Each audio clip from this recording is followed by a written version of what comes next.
eme severege. Ezi sernave meşa azadiye ve tevahi bir rezdari silav dikim.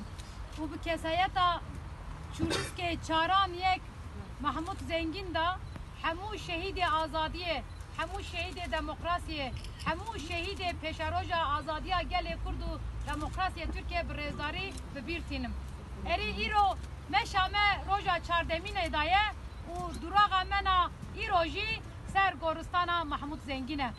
Mahmud Zengin je çuluske çaran yek bud u vakta ve çalekiya xwe dar xistin digotin ve agire neve verinin ve agire gur bikin.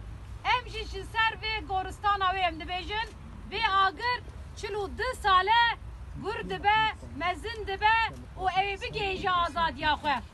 Wakta ve çalekî hat darxistin ew jî dizanîbûn ki bi gurkirina vê agirê ew ê gelê Kurd rêxistina xwe, hêza xwe, yekîtiya xwe xurt bikin ji bona wê vê çalekî dan ber xwe. û em jî dibêjin 42 sale vê agir çi qas çû rêxistin bû, çi qas çû hêz bû, çi qas çû azadiya gelê Kurd artık ne daha sekinandin. Ji bona wê em jî dibêjin ki vê agir îro ronahiye, îro pêşoroje, îro heqîqete.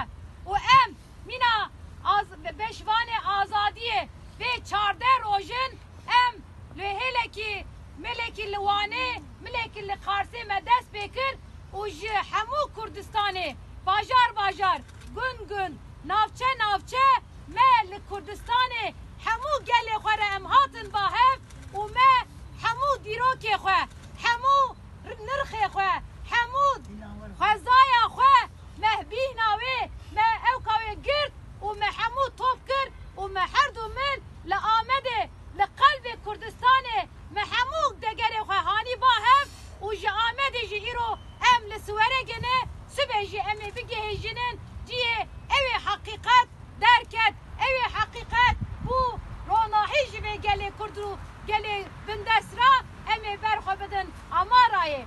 Em dizanin çûrûskê 42 sal berê wata dest pê kir ew ê bigihêje armancê xwe em baş dizanin.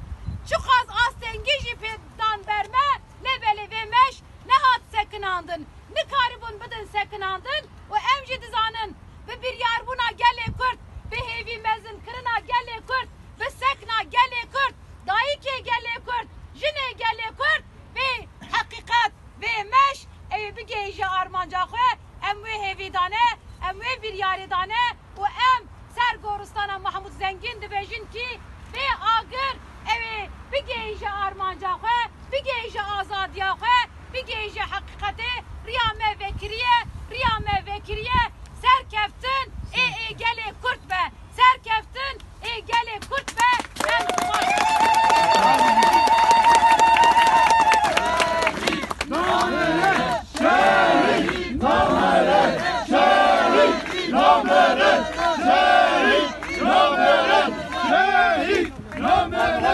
Ser navê dîkê